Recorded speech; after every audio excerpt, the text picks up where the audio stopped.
ចូលមកដល់មេរៀនទី2យើងសិក្សាតាក់ទងជាមួយនឹងសំឡេងអញ្ចឹងនៅក្នុងមេរៀនទី2នេះខ្ញុំលើកតែ2ចំណុចទេគឺយើងរៀនតាក់ទងជាមួយនឹងការ add music add play ហ្នឹងចូលមកដល់ចំណុចទី2គឺយើងសិក្សាតាក់ទងជាមួយនឹង voice over បាទចូលមកកាន់មេរៀនយើងវិញ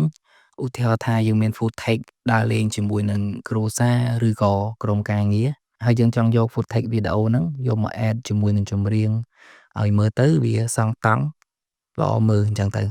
បាទយើងចូលមកកាន់ web browser របស់យើងមកហើយយើងស្វែងរកពាក្យថា YouTube យើងទៅស្វែងរកចម្រៀងមួយណាដែលយើងគិតថា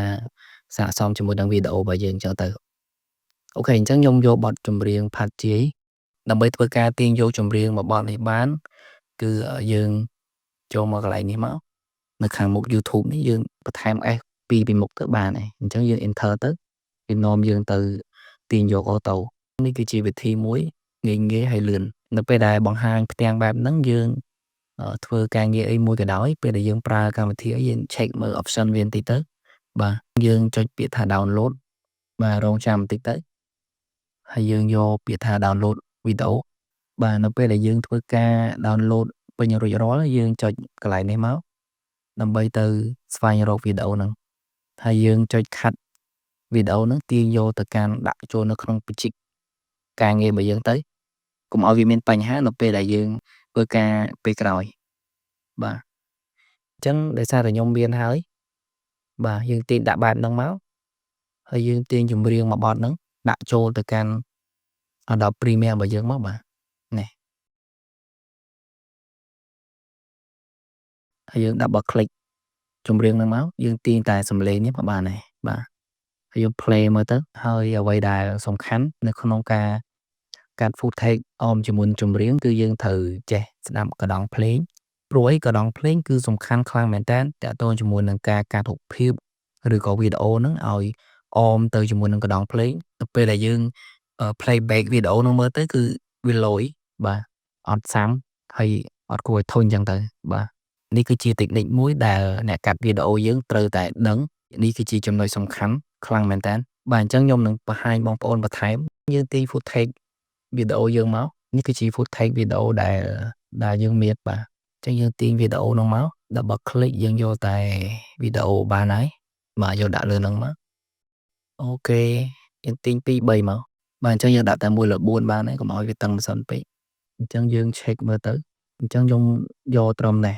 យកធំពេលដែលខ្ញុំឡើងពីលើម៉ូតូណាអូខេ play ម្ដងទៀត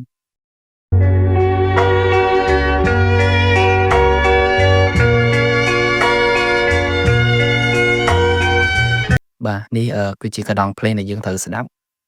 ហើយយើងចុច double click កន្លែងនេះមកបាទគឺវានឹងបង្ហាញ play ដែលយើងត្រូវចូលហើយអូខេអញ្ចឹងយើងកាត់កន្លែងហ្នឹងចេញទៅហើយយើងទៅស្វែងរក footage ផ្សេងមួយទៀតអញ្ចឹងអានេះយើងអូសទៅខាងក្រោយឬក៏ដាក់នៅកន្លែងណាមួយទៅបាទអូខេអញ្ចឹងយើងទៅស្វែងរក footage មួយទៀតយកមកភ្ជាប់មកអូខេបាទអញ្ចឹងខ្ញុំយក footage នេះមកយើងយក footage នេះមកភ្ជាប់មកយើងមិនទាញមកអញ្ចឹងក៏បានដែរយើងplay នៅនេះមកបាទនេះ play យើងយកប៉ុណ្ណឹងមកយើងកាត់នៅកន្លែងនេះចុចអានេះមកបាទយើងអស់មើលមកប៉ុណ្ណាសម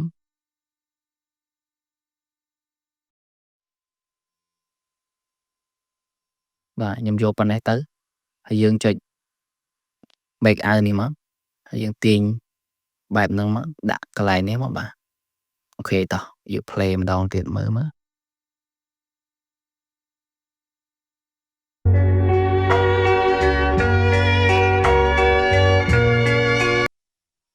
ដូចសារ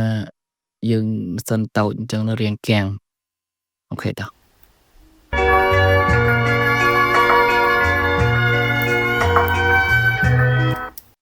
បាទនេះកណ្ដង់ភ្លេងដែលយើងត្រូវតែដឹងគឺវាសំខាន់ខ្លាំងមែនតើបាទពេលដែលវា load មកចូលនៅប្លង់ផ្សេងនេះបាទឃើញអត់បងប្អូនទាំងអស់គ្នាអូខេអញ្ចឹងកណ្ដង់ភ្លេងមួយទៀតគឺកន្លែងណាយើងស្ដាប់ទៅ នៅពេលដែលកណ្ដុងភ្លេងនៅកន្លែងហ្នឹង គឺយើងទៅស្វែងរក footage មួយទៀតមក ឧទាហរណ៍ថាខ្ញុំមាន footage ច្រើនមែនទែន បាទ អញ្ចឹងយើង play មើលមក footage ណាដំណងយើងយកចាប់មកដាក់មក អូខេ អញ្ចឹងយើងចាប់កន្លែងនេះមក ហើយនៅពេលដែលយើងដាក់កាហ្វេចុះ យើងកាត់មក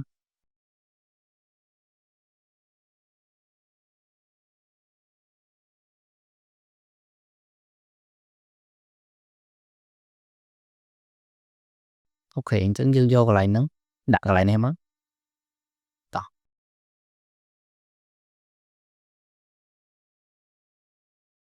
កន្លែងនេះយើងអាចមកចុច Alt ហើយយើង scroll key ក៏បានដែរ យើងចុចសញ្ញាដក ហើយនឹងបូក បាទ គឺលឿន ឧទាហរណ៍ថាខ្ញុំចុចកន្លែងនេះអញ្ចឹង ខ្ញុំដាក់ key បូកមួយទៅវា zoom ធំ ហើយយើងចុចដកទៅវាតូចនោះវិញហើយ បាទ អូខេ អញ្ចឹងយើងសាក play ទាំងអស់គ្នាម្ដងទៀត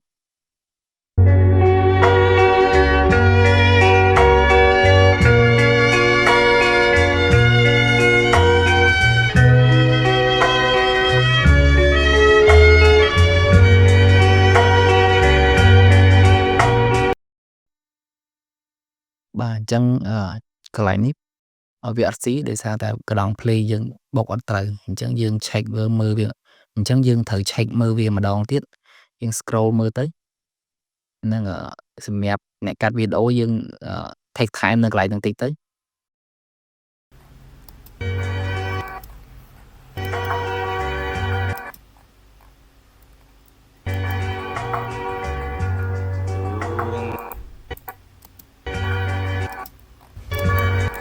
បាទ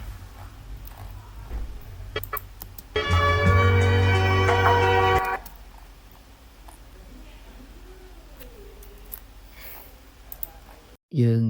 ចាប់ footage នេះមួយទៀតមក យើងភ្ជាប់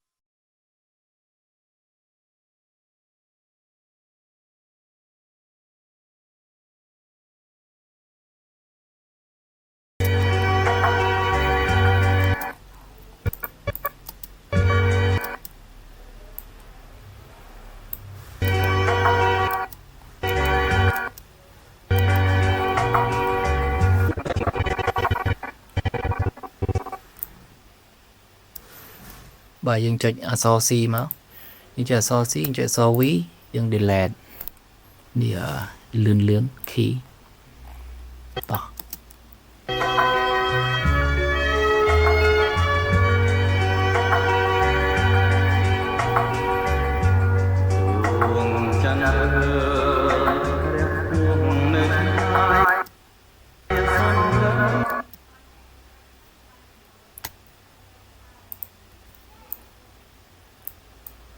អូខេ ខ្ញុំដាក់នៅខាងមុខវិញមក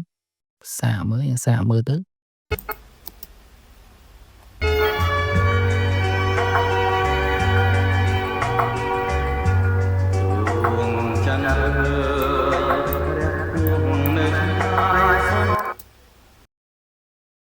អូខេ ពេលដែលចូលមកដល់សន្លឹម អញ្ចឹងមានន័យថាកណ្ដុងភ្លេងគឺប្ដូរ អញ្ចឹងយើងក៏ត្រូវប្ដូរប្លង់ដូចគ្នា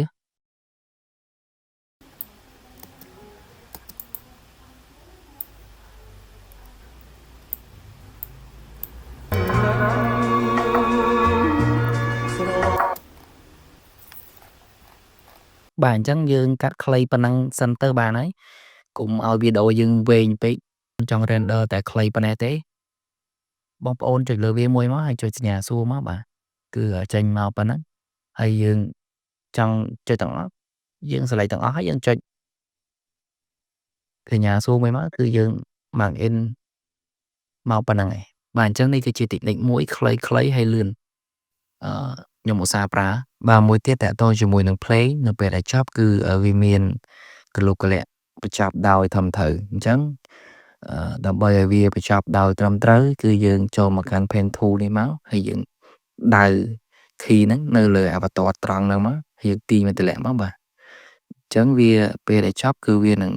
បញ្ចប់ដោយគលុកលៈឯង